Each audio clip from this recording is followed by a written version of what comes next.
그런데 어떻게 이렇게 강포하고 무지하고 교만한 사형수가, 그 감옥에 들어가서도 결코 자신의 죄를 회개치 않았던 그 사형수가 변화될 수 있습니까? 예수 그리스도의 십자가의 복음이 그에게 들어갔을 때 그가 변화되었습니다. 복음이 그의 심령에 들어가자 포효하던 사자와 같은 사형수는 한낱 순한 어린 양이 되었습니다. 하나님의 사랑에 눈물 지으며 자신의 지금까지 지어왔던 모든 죄에 애통하며 지금까지 살아오며 지었던 모든 삶의 열매들을 애통해하며 옆에 있는 사람에게 말합니다. 나처럼 살지 마라. 나처럼 안 살면 성경 읽어라. 나처럼 안 살면 예수님 믿어라. 너희들 여기서 예수님 믿고 나가서 다시는 여기 돌아오지 말아라. 이 사람의 전도는 너무나 단순했습니다. 나처럼 살지 말아라. 나처럼 안 살려면 성경 읽어라. 나처럼 안 살면 예수 그리스도 복음을 영접해라. 그러면 다시는 안 들어오게 될 거다. 그래서 제소자 2000명 중에 1800명이 믿었답니다. 아마 우리 중에 1800명 전도하고 갈 사람이 몇 명 없을 것 같습니다. 그는 비록 그 강포한 사형수로 감옥에서 자신의 생을 사형수로 마감했지만 마지막 순간에 복음을 영접함으로 그 강포한 사형수도 변화시키는 하나님의 복음의 능력이 어떠한지를 입증하고 주께로 갔습니다. 그리고 그의 그 단순 무식했던 그 증거를 통해서 소망 없이 그처럼 범죄 또 범죄를 범하며 죽어갈 수밖에 없었던 수많은 인생들이 주께로 돌아왔습니다. 어떤 분들은 고재봉 같은 사람들 이야기, 또 지존파의 김현양이 그렇게 또 돌아왔죠. 그런 사람들의 이야기를 들으면 이렇게 말합니다. 에이, 그 사람들은 지은 죄가 많아서 그런 거죠. 저는 평범한 죄인이라서요, 좀 별로 뭐 그렇게 감동이 그렇게 크진 않아요. 저는 뭐 이렇게 죄도 커야 확 돌아서는 감격이 크고 그래야 사람들에게 막 강력하게 증거하지 않겠습니까? 이렇게 말하는 분들이 혹 있습니다. 그러나 복음은 그토록 바닥까지 다 내려갔던 사형수뿐만 아니라 일평생 최고의 지성인으로 살아온 고상한 학자, 우리 당대 최고의 지성인이라고 하는 이어령 교수님 안에도 변화를 일으켰습니다. 그에게 변화는 불치병에 걸린 딸에게서 왔습니다. 그 딸도 아버지 못지않게 잘난 분이었죠. 아마 한국에 난 제일 잘난 여성 중에 5손가락에 꼽는 그런 여성이었는데, 근데 가정도 실패하고 인생도 실패하고 자녀 양육에도 실패하고 자기의 그 커리어에서도 실패하고 불치병에 걸려 죽어가는 딸을 끌어안고 이 아버지, 그 지식 많고 그 능력 많고 그 경험 많은 그분이 할 수 있는 것이 하나도 없다는 사실 앞에 이분이 그 딸의 하나님을 영접하면서 이렇게 말했다고 합니다. 내가 그토록 사랑하는 딸에게 아무것도 해줄 수 없었는데 내가 해줄 수 없는 그것을 너에게 해주신 그분이 정말로 존재한다면 나도 너와 함께 그 하나님 앞에 무릎을 꿇겠다. 이렇게 고백하고 주님을 영접했습니다. 그토록 완고하게 자신의 이론과 철학으로 무장한 그 최고의 지성인도 결국 이 복음의 능력 앞에 무장해제되어서 죄와 죽음의 권세를 파하신 예수 그리스도 안에서 새롭게 태어났습니다. 그래서 그가 지금까지 쌓아온 모든 지식과 지혜를 다 동원해서 그리스도를 섬기고 있습니다. 최근에 제가 이분이 어떤 그 기독교 그 강좌에 나오셔가지고 강의하는 걸 하나 들었습니다. 강좌 제목이 뭐냐면 라이너 마리어 릴케의 말테 수기에 대한 이야기입니다. 저는 이름도 외우기가 어려워요. 제가 일부러 적었습니다. 라이너 마리아 릴케. 전 이 사람이 여자인 줄 알았습니다. 마리아가 들어가서 남자더라고요. 근데 이 사람이 쓴 이 말테 수기가 이어령 선생님이 꼽는 내 인생의 한 권의 책이랍니다. 성경 빼고요. 근데 그거를 강의를 하는데요, 제가 그 강의를 듣는 내내 입을 다물 수가 없었어요. 입을 딱 벌리고, 이야, 이건 정말 지식의 향연이에요. 어떻게 그 지식이 그냥 술술술술 풀어도 나오는지. 근데 제가 사실은 입을 벌리고 입을 다물지 못했던 건 단순히 그분이 지식의 향연을 펼쳐놔서 내 지적 만족을 줬기 때문이 아닙니다. 그 지식의 향연 구석구석마다 모든 것을 생명의 주 예수 그리스도에게로 연결시키는데 감탄사가 절로 나왔습니다. 저는 그분의 그 이야기를 들으면서 그분의 그 지식에 매료당했다기보다는 그 지성인을 사로잡아서 그가 가지고 있는 모든 콘텐츠를 예수 그리스도 중심으로 바꿔버리신 우리 주님의 복음의 능력에 주님께 찬양하지 않을 수가 없었습니다.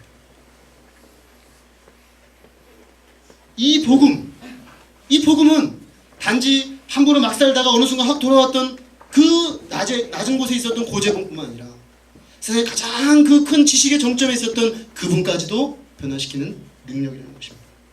이 복음이 16세기에 한 고뇌하는 젊은 지성인 마틴 루터의 심령에 오늘 이 말씀으로 파고 들어갔을 때 그 복음이 한 사람의 삶의 천둥 번개와 같은 지각 변동을 일으켰습니다. 그리고 그 지각 변동은 한 사람의 지각 변동으로 끝나지 않고 16세기 기독교사와 문명사를 뒤집어 엎어 놓는 거대한 지각 변동을 일으켜서 루터 이전과 이후는 도저히 비교할 수 없는 새로운 세상을 만들어내는 그 출발점이 되었습니다. 이것이 바로 복음의 능력입니다. 복음은 능력입니다. 지금도 복음은 능력입니다. 복음은 구원을 주는 능력입니다. 복음은 모든 믿는 자에게 구원을 주시는 하나님의 능력, 하나님의 처방입니다. 결론은 같습니다. 우리는 이 오늘 말씀을 왜냐함으로 연결된 세 가지 사도 바울의 고백으로 보았습니다. 이것은 역순으로 결국 갑니다. 하나님의 복음의 능력이 있기 때문에 우리는 복음을 부끄러워하지 않는 것입니다. 이 복음을 부끄러워하지 않기 때문에 그 능력을 자랑하는 로마에도 그는 복음을 전하기를 원했습니다. 우리는 질문하지 않을 수가 없습니다. 오늘 우리는 이 복음의 능력을 경험했습니까? 이 복음의 능력을 알기 때문에 이 복음을 부끄러워하지 않고 있습니까? 이 복음을 부끄러워하지 않기 때문에 이 복음을 모든 내 주변의 사람들에게 전하지 않을 수 없는 강렬한 열정과 충동으로 이끌리고 있습니까? 교회가 또 신자가 이 세상에 던질 수 있는 가장 강력하고도 유일한 메시지는 결국 복음입니다. 이 복음을 알고 경험하고 확신하고 전하는 우리 한 사람 한 사람, 우리 교회 공동체 다 될 수 있기를 간절히 기도합니다. 기도하겠습니다. 하나님 아버지, 세상은 복음을 조롱하고 무시하고 어리석다고 비웃고 짓밟습니다. 그래서 우리가 이 복음을 들고 세상에 입이라도 열라치며 쪼그라드는 우리 자신의 내면을 금세 발견하고 이 복음을 제시하려던 손이 너무나 부끄러워서 뒤로 손을 빼고 우리의 입을 닫고 그저 내가 삶으로 보여줘야지 이렇게 말하며 사실은 복음을 부끄러워하는 우리 자신을 은폐하며 우리의 입술을 닫아 버리기가 얼마나 쉬운지 모르겠습니다. 지금 우리가 너무나 연약하고 죄가 많아서 우리에게 주신 이 보배로운 복음을 우리의 이 질그릇에 담았기 때문에 주님, 우리 때문에 주님의 복음도 짓밟히고 있는 이 현실 속에서 주님, 우리는 어쩌면 복음의 이 능력마저도 이제는 숨겨버리고 주님, 우리의 부족함 용서하시고 그저 우리라도 복음에 살겠습니다라고 고백하며 주님 타협하며 살았던 것은 아닌가 주님 돌아보게 됩니다. 주님, 비록 우리가 부족하고 주님, 우리가 비록 완성된 그리스도의 온전한 장성한 분량에 이른 존재는 아니지만 그러나 너무나 분명하게 우리가 확신하고 고백하지 않을 수 없는 것은 그럼에도 불구하고 이 복음은 능력이라는 것입니다.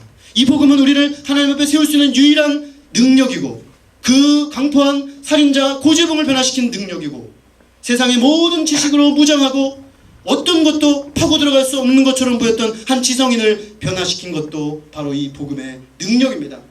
돌아보면 주님, 우리가 오늘 이 자리에 서서 이렇게 예배하고 있는 것도 주님의 복음의 능력 때문입니다.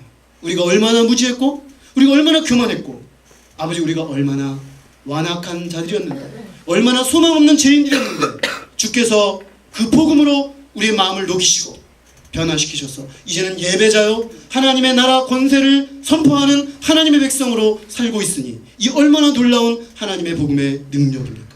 아버지 하나님, 이 시간 우리가 다시금 이 복음의 능력을 붙잡습니다. 이 복음의 능력을 붙잡고 복음을 부끄러워하지 아니하며, 아니 복음을 자랑하며 선포하며, 복음이 없기 때문에 우울하고 복음이 없기 때문에 불행하고 복음이 없기 때문에 삶의 의미가 없고 복음이 없기 때문에 어디로 가야 될지 모르는 수많은 우리 주변의 이웃들을 향하여 주님, 우리가 이 복음을 들고 사도 바울처럼 땅끝에라도 가고자 하는 열망을 더디게 하여 주옵시기를 간절히 기도합니다.